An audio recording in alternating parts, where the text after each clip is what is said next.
Hello, everyone. You're here with me, Jen the Taxidermy Witch, and I'm preparing for tomorrow's full moon. And there's a couple things that I do on the day before to prepare for it, so I thought that I would show you. um, so basically, your Rose of Jericho, when you get one, I need to make a positive attempt to get some for my Etsy page. Maybe I should really try and do that right today, while I have a little bit of extra to spend on supplies for the shop. So I know that there's loads of people that would like a Rose of Jericho. If you're in the stream and you want one, please comment after the video's over, because then I can get a count of how many I know that people want, and then I'll order about, maybe I can order in a 10 count or something like that, but I need to know how many people want one. Hi! So basically on the day before the full moon, that's when I get my Rose of Jericho closed, because I open her up and I water her on the new moon. And then I let her out and I water her for 2 weeks, giving her offerings and asking her for things. This is Gertrude, okay? When you get a Rose of Jericho, it doesn't necessarily need to be female. Whatever name calls to you when you hold it in your hand. I usually pick the first name that called to me, and it was Gertrude. And she's always been happy with that. Now, you guys know, because of the way that I keep William up here, and I also keep some other things like this. But see William up above, my mandrake root? I keep him up here in this glass head so that he can feel human, because these are two plants that really want to become a part of this human realm. Their plant spirits want to help humans, they also want to be human. So I put William with a glass head up there. It's nor male nor female, it just looks like a glass head. And then Gertrude, I let her stand on this female bottom. I have a male bottom too, it's hilarious. But when I'm doing like masculine, feminine energy workings, I like to have both of those mannequins next to me and work with it like that. Yeah, I know, babe, but you can purchase art over in the UK. Art, and it's hard to even say, like, would they even take herbal paper that I made, you know? But I can definitely send art over your way. I know that for sure. Just no bones, no nothing super good. I mean, I love my art, but I love bones too, and it breaks my heart I can't send them to you.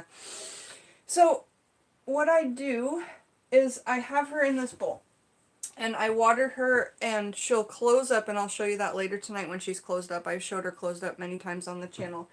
I also put these female hands here just so that I usually rest those on the bowl, so she can feel like she's female human. I have a white candle going over here on some already green melted wax. We keep the Rose of Jericho. We open them for abundance, for money, and it's not necessarily money abundance, but it's just whatever we need to come into our life. They can really help. I do water her for abundance, and she's open 2 weeks out of the month, and she's closed 2 weeks out of the month. Also, before I forget, ladies and gentlemen of the Taxidermy Witch family, if you are in tune with the earth, you're probably ovulating right now. So if you want to be having babies, get on it. If you do not want to be having babies, get off of it. For me, I would usually refrain during this time. But I'm just saying, when your body attunes with the earth and you start working with the moon and the energies of the earth and adding your moon blood into the earth, things like that, you will start to attune to the moon with your menstrual cycles. So that means that when the full moon is up there and it looks like a big egg, you're ovulating. When it's dark, it's blood. Okay?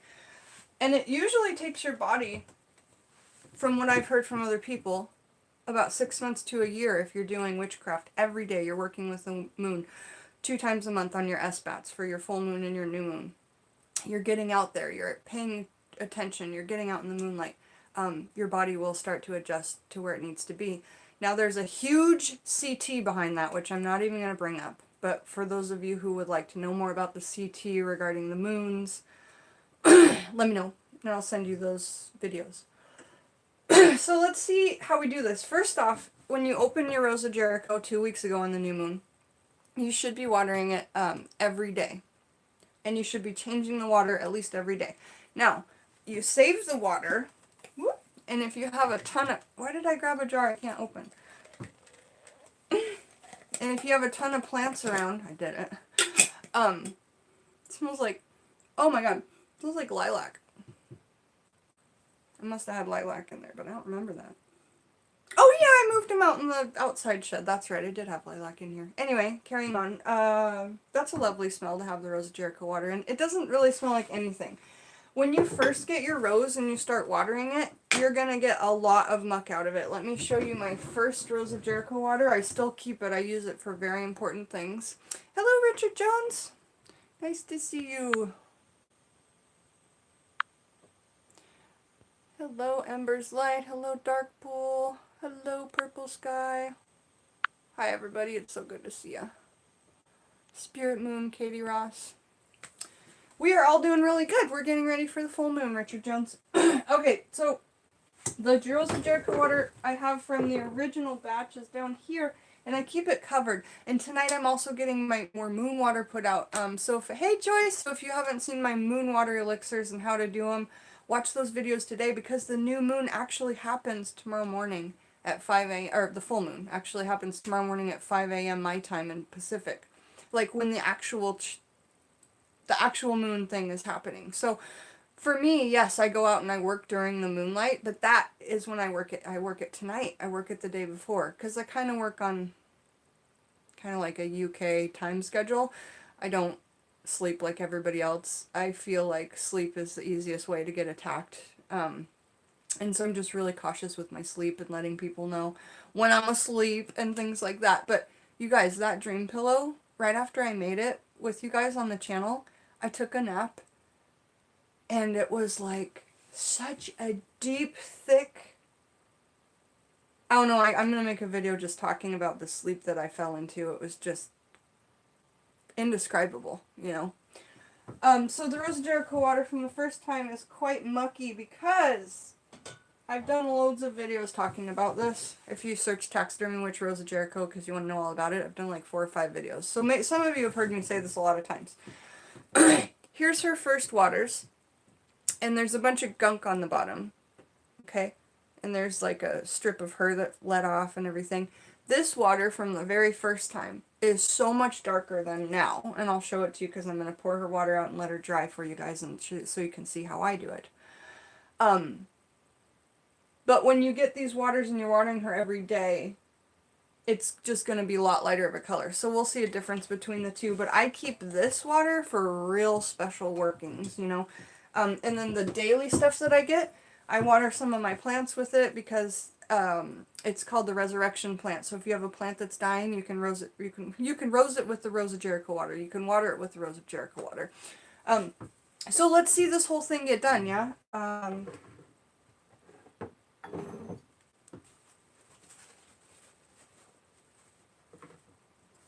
I always use a special cup to put her into dry. This is something that Alex made. I just like it because it reminds me of the number 3. And it's just handmade and really cool. See? So cool. And it's a cup, and it works fine as a cup. I like it because it's a sideways cup. He was new at his pottery class, and he made some like really... And it's so funny because it's like... If you've seen that episode of Wonder Years, where the dad... Like, the mom takes a pottery class because she's just so tired. Mrs. Arnold is so tired of being a housewife, and she wants to go to school like her friend, and she knows she can't really go to school because that could never happen, but so she takes a pottery class, and she makes Jack, the dad, a mug, and he hates it because it's just like, it's like this, but like has a handle that's like huge, and he's like, where's my regular mug? And she's like, no, I made you a new mug. And anyway, it ends up breaking, and her heart breaks, and he's happy, and then he's sad. And anyway, his pottery reminded me of that, but the opposite. Like, he hated it, or didn't hate it, but he was like, I could have done so much better. I'm like, no, it's so perfect because it's so us, you know? So let me get this. I'm basically just, when you water her, you want to empty the water once or twice a day. If she starts to have any white bits of mold or anything else, you need to take a paper towel and wipe those bits off. But if you are doing this water once at least or twice a day, she should not mold at all.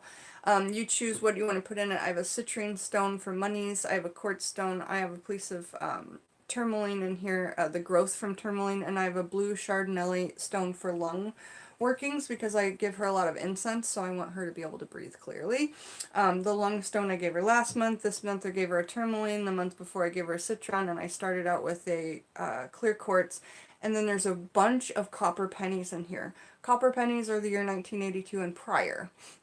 So there's after 1982 they weren't made with copper anymore. Okay, so I take that and then I just kind of hold on to the stones with my hand and I place a blessing on her. Hey Jug Julie, how are you? Nice to see you. And Draugler, nice to see you. And I just quickly, oh yeah, I'm pouring into here. Just quickly pouring into there. Damn it. I gotta get a towel. Effie's paw got wet. I knew I shouldn't have done that on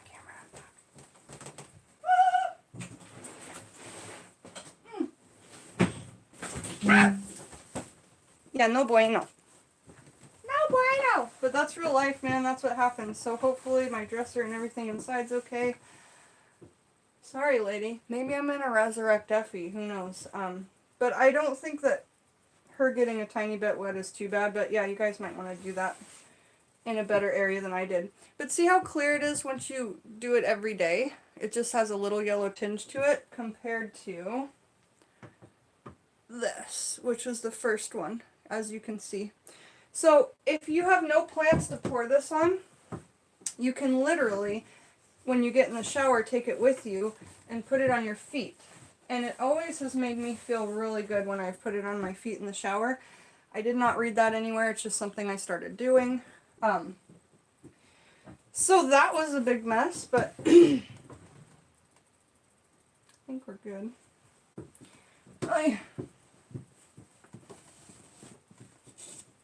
Not my pinup cards.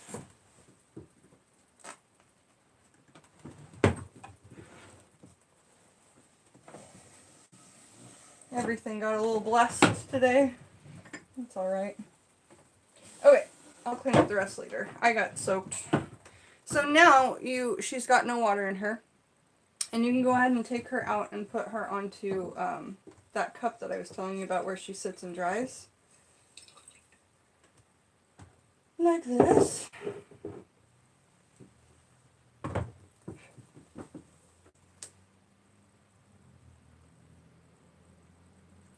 And I just kind of try and lift her up by putting my fingers around the base of where she's at.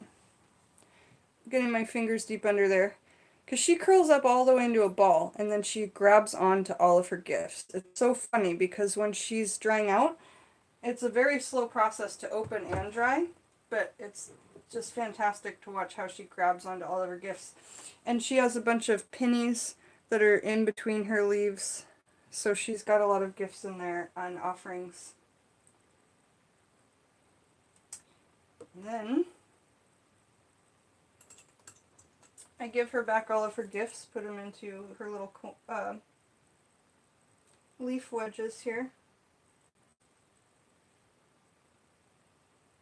And then I let her dry.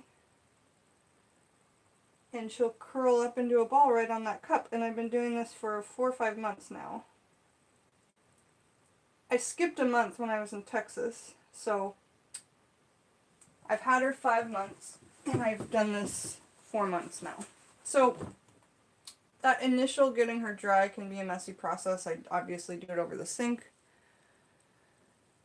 And then I was debating on whether I should put one of Otis's whiskers in there. But I'm not, listen, I haven't given up on my cat, but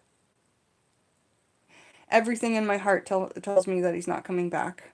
So, I just want him to be safe. And here's the worst part, like, I don't know if he's dead or not. And that's kind of the worst part for me is, like, I would just wish I knew if either somebody had him, I wish I knew, and then I'd be fine with it. Like, I wouldn't, I don't know. I'd be fine with it. I just need to know, like, if he's okay. And if he died, I just kind of want to know. So Effie will dry out your paw, darling. There we go. Right. So, I don't know. A lot of you that have lost pets probably have felt the same way, and I can't even imagine the feeling if it was your child, you know, your human child. And I know that a lot of people have a hard time understanding how I felt about my cat. But I got the cat to replace a baby I lost, and maybe the reason that I'm feeling this now is because I've never like grieved for the other subject. So I'm not gonna do that here on camera or anything, but I'm just saying like I guess when you lost something, you got to replace something, then you have to feel those feelings again. And it's hard, but it's okay. And everybody's asked me if I'm going to get a new kitty. I don't think so. I think the only kitty that I want is one that won't run away. And, you know, our cats were indoors for like 3 years. And then they looked so sad. They just looked out the windows all the time. And then finally we let them out. They had so much fun. And then we lost two of them in 1 year. And it's just super sucky. I don't know if he ran away or if he got killed by a big animal, because we have loads of big animals out here and everything. But, you know, it's difficult. So that's part of the reason why I've been like not 100% myself, I suppose. But yeah, I mean, I'm just trying to get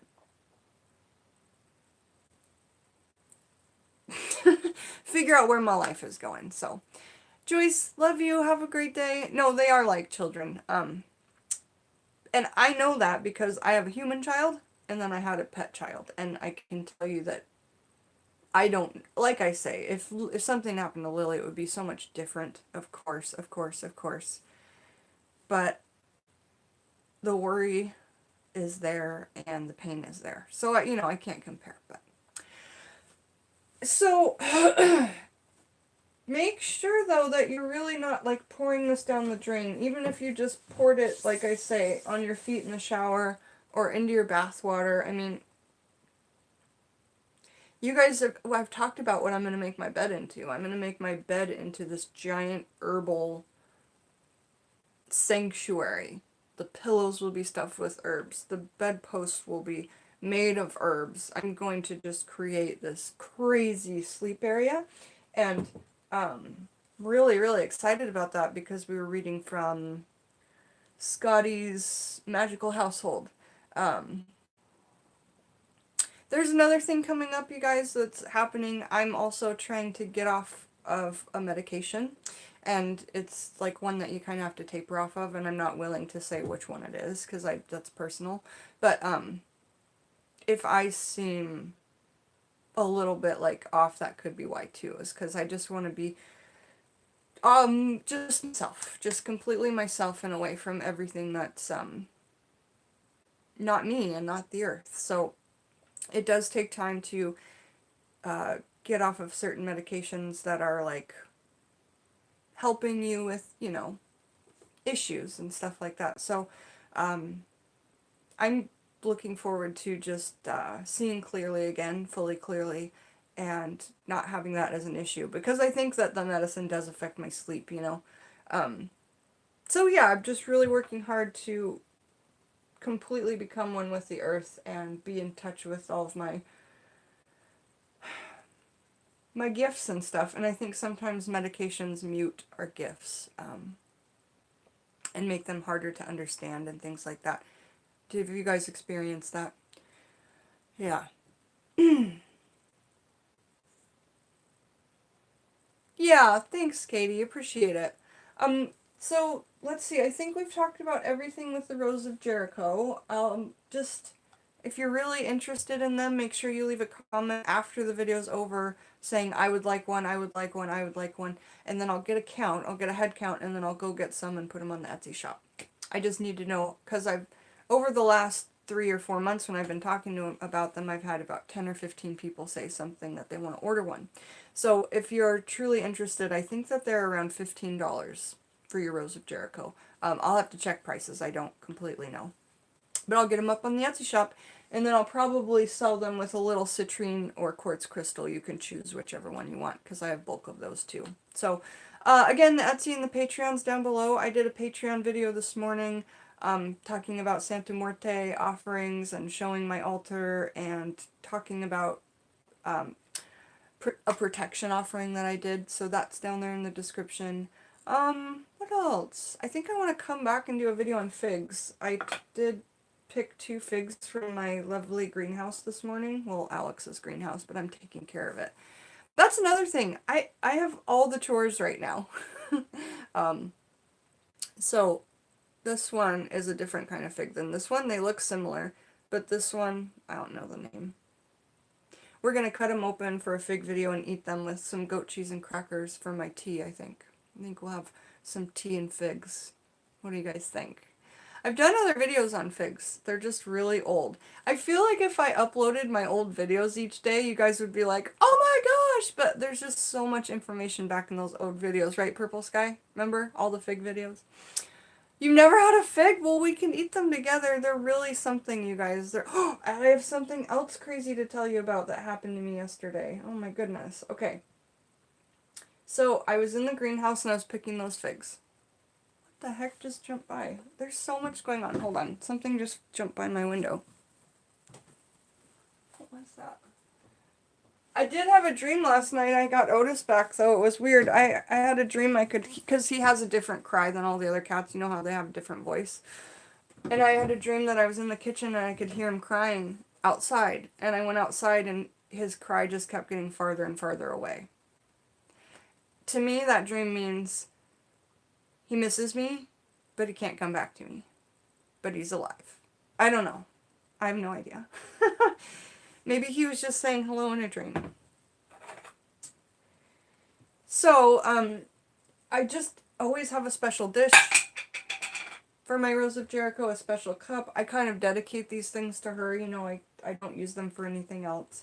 That makes them special to her. I do use this for other things during the 2 weeks when she's not open. So when she's closed up, she goes, like, on an altar. And then this stuff I use, like this one in the male bodice, I use for like masculine, feminine workings, polarity, balance, or fertility, or, you know, you can put a poppet on the masculine one, a poppet on the feminine one, and do some attraction workings. I don't do love workings. They're dangerous. You could end up with stalkers, and there are worse things than stalkers, by the way. So, not gonna get into all that, though. I guess there's a big crackdown on YouTube for even talking about CTs. If you don't know what CTs are, I'm not gonna say it, but, you know. Basically, you know, I'm trying to not read out of books too much. Oh, I did figure out the whole book thing, if anybody was interested in the book thing. I talked to 3 different lawyers. And everybody gave me their comments, but I thought I need to talk to a lawyer. Okay, I need to really talk to a lawyer. I talked to 3 different lawyers, and they kind of all said the same thing. And what it comes down to is that there's this word, and I forget it. I think it's called, like, Fair Act or something. I can't remember. But basically, like, you can't read more than 4 pages in a row of just their quotes. Otherwise, you're in trouble. And you cannot make money off of reading other people's books. So listen to this.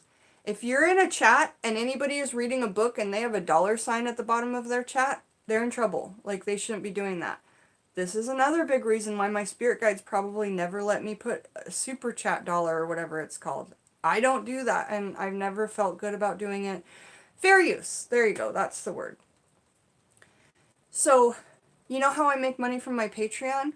I don't read books there. I only show workings and things that I do and, you know, stuff like that. But I can't read from books there because that would be making money off of somebody else's art, right? So what I do on my Patreon videos, though, is show you things like workings I'm doing from, you know, like workings we've talked about. I'm showing you the workings. But on the Patreon, I'm not sitting down and reading books. You can think of it this way. If you go to a library and somebody's reading a book to kids, if they charged admission to come into that, they would be in trouble. But if it's for free and it's educational, I consider my channel educational and I make this much money from my channel. I do not monetize and I will not monetize. I also do not put a dollar sign at the bottom. If people are reading from books and they have a dollar sign at the bottom of their chat or monetize their videos, that's where you're doing it wrong. However, my Patreon and my Etsy, they're like concession stands. You can have a concession stand next to a free book reading. Okay, so if that makes sense to you guys, that's kind of the way that me and the lawyers broke it down into the metaphor. My YouTube channel is me reading a library book to kids as an educational thing. This is the metaphor. You're not children. I don't think of you as children. I'm just telling you a metaphor. This is me and my YouTube page. Over here, there's a concession stand that sells my Patreon and my Etsy. But me being here and not charging money for my YouTube is different. So you can't go to Patreon and you can't read from books there. That's not right. And if you are reading on your YouTube channel, you cannot read more than 4 pages in a row without interjecting. Now, I've read more than 4 pages in a row, but you'll see I'll come in with commentary about every other paragraph and I'll say, oh, and I'll tell a story, I'll interject, whatever. So since I'm doing that, I'm not reading 4 pages in a row. So for the folks that were saying, oh no, I do that on my channel too, there it is. There's what they've told me. So fair use. That's right, fair use. So again, a long time ago when I was thinking about how do I get money from my YouTube channel, my spirit guides kept telling me no, no. I was looking up, you know, how to do this and how to monetize, and they were just saying no, no. Sherry Buggy. Yeah, I mean, fuck it. Let's just tell a little story. I'll go get one. Let's tell a myth.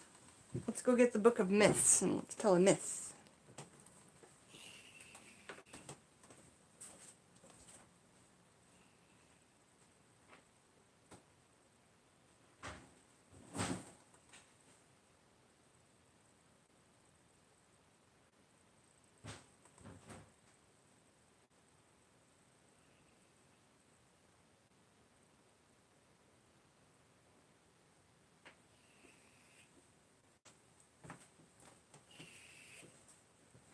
Normally I let you guys pick myths, but I've never picked one, so I'm going to pick one.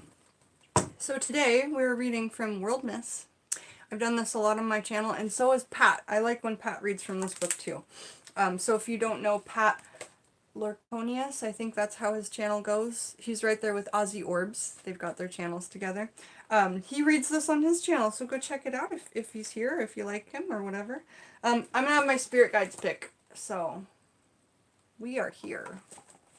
Ooh, the Raven and the First Human Beings. This is awesome, and I think this is a Native American myth. Let's see. This book's really cool, and I suggest that anybody and everybody buy it if you have children, or teenagers that are thinking, or like preteens that are thinking of getting into our craft and trying to kind of maybe choose what pantheon they're drawn to.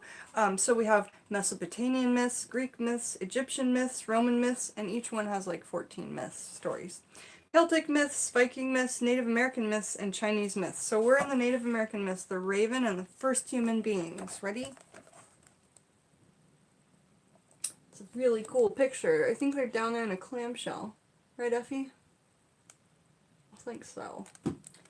I was just watching Wentworth, and for the second time. Can't believe Wentworth and Orange is the New Black are done. They're ridiculous. They could have kept going on forever. But there's this big thing with the raven, or a raven or a crow in the first like 3 episodes where she's kept seeing this raven, and it was right after her husband passed, or she was about to get married, her husband passed away. And this raven kept like coming into her area, and it's funny because she's native, but they're native Australian. They're like Aborigine blood. And so it's interesting when you see the raven come up in a lot of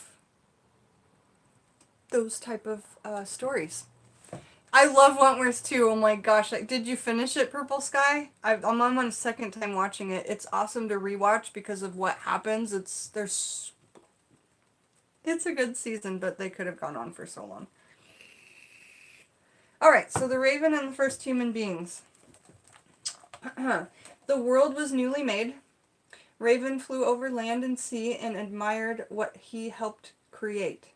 He soared above the forest and the mountains where deer grazed among the trees and goats scrambled over the rocks. Gliding over streams and rivers, he saw beavers at work on their dams and glimpsed the silver flash of a leaping salmon. He swooped low over the ocean and saw that it teemed with fish and shellfish of every kind. Raven flew down and landed on a narrow strip of beach. He folded his wings and looked about him with satisfaction. The sun shone and the sea sparkled. Seals and lions basked on nearby rocks. Seabirds wheeled high overhead, and in the distance, far out to sea, a whale spouted. Suddenly, Raven's sharp eyes caught a slight movement by his feet. Bending down, he saw a stream of small bubbles escaping from something half buried in the wet sand. It was a large clamshell, and as Raven watched, it began very slowly to open. From inside there came a faint sighing and murmuring, like a breeze ruffling the surface of the sea. To its amazement, Raven saw a little face craning forward, peering cautiously around, and then it caught sight of Raven, and with a startled gasp, shot back inside of its shell, which snapped shut once more. Raven hopped around the clamshell and examined it from all sides. He prodded it with his beak. The shell remained tightly closed. Raven tapped it impatiently. "Come out," he whispered. "Come out." Very gradually the shell opened a fraction, and a little face peeped out again. This time it was followed by another little face, and another, until there were a row of faces gazing at Raven, half in fear and half in wonder. As the shell opened a little more, Raven saw that it was full of little people, the very first human beings. The raven, nodding encouragement, then slowly uncurled themselves. With Raven nodding encouragement, they slowly uncurled themselves from the depths of the clamshell and stepped out into the world. They stretched their arms and legs in the warm sunshine and whispered excitedly to one another as they looked around at the strange new world in which they found themselves. Raven was elated by his discovery. He told the human beings that because they had been born on the shore, they belonged to both the sea and the land. Before he flew away, he taught them how to fish and how to work wood so that they could make their livelihood from the riches around them. The human beings increased in number and spread all along the northwest coast. That's where I'm at. Making their homes along the shore between the sea and the forest-clad mountains. Thanks to Raven's teachings, they became successful fishermen and skillful woodcarvers and grew wealthy and powerful as a result. I think that story is interesting that we read that on a whim because it reminds me a lot of the Rose of Jericho. And that is because the Rose of Jericho, it just very slowly opens. The story of it is interesting, and I've told this before in the other videos. The story of the Rose of Jericho is like, when it curls up, it turns into what looks like a little tumbleweed type of thing. So it's just a ball with kind of a root base, and it's just so tight. All these little arms that were spread out, just they grab onto everything that you give it. And then the wind just blows it around, and it goes from person to person because the Rose of Jericho doesn't open until it hits water. And then it'll roll around until it finds water, roll around with the wind. When it finds water, it stays, it opens, it helps whoever is there. And then when the help is done, when the water is gone, it dries up, it moves along, it helps somebody else. So I really like that it has a plant spirit that wants to help people. It wants to resurrect goodness. It wants to give rebirth to things, etc. So ever since B. Young sent that to me, thank you. I just love her. I've had a real good connection with that herb. So that, the mandrake root, wormwood, mugwort, dragon's blood. I mean, I could talk all day about my favorite herbs and my favorite taxidermy and my favorite animals. But I think we'll come back and we'll do a fig video later on. I'm going to make some tea and goat cheese and crackers and these fresh figs and cut them up and eat them with you while we talk about figs. How does that sound? We come back in a little bit and do that? What do you guys think? Where are we at in chat? Hi Luna Nightshade, so lovely to see you. Goat cheese is honestly the best. I wish I could say it was from my goats, but we never got them pregnant to make milk because they were just such happy goats, you know? And I think, well, right now, Alex is looking for a place to take them in Texas. So, hey, Lady Adriana the Crow, nice to see you. Love your videos. If you guys haven't hugged each other's channels, a lot of us have YouTube channels. And very, very interesting information to give and to watch and to... Oh, another thing. So, there's a lot of people on here right now. I want to say it again. During the full moon, moonstone is great to connect you with the moon. I have these coyote ribs and moonstone, cat ribs. Okay. During the full moon, if you are a witch, you're out there in the moon, you're giving your moon blood to the earth, your body will attune with the moon. So right now, there's going to be a big egg in the sky. You're ovulating. So men and women, if you are wanting to do fertility, now is the time. And if you're not wanting to do fertility, just avoid. So remember, women are usually ovulating around this time, especially if they're attuned with the earth, especially if they're witching, you know. And then again, when the moon is dark, that's when your periods usually happen. So if you get on that cycle, you'll really know. And once you start adding your moon blood to the earth, it's just, it gets insane. Like your connection, your vibrations, your meditations, your workings. The workings. The workings just go crazy. And for men, obviously, you can add your semen to the earth. And I'm not being funny. I'm saying add your... I don't know what to call it. Add you yourself to the earth. Whether it be blood or semen or moon blood or hair or nail clippings or saliva or tears. I mean, all of these things bond us to the earth. Okay, so, yeah, of course, another video where you talked about moon blood. Yeah, bodily fluids in general, but not two in general that I don't use, you know. So, anyway, we'll come back and have some tea and figs. Obviously, I need a little tea. So I'll be back within the hour, you guys, and then I have some errands to run. Of course, when I get ready to go, there's 30 people here. We're going to come back, you guys, and have some tea and figs, and we're going to talk about figs that I just picked from my greenhouse. So, talk to you soon. Ta.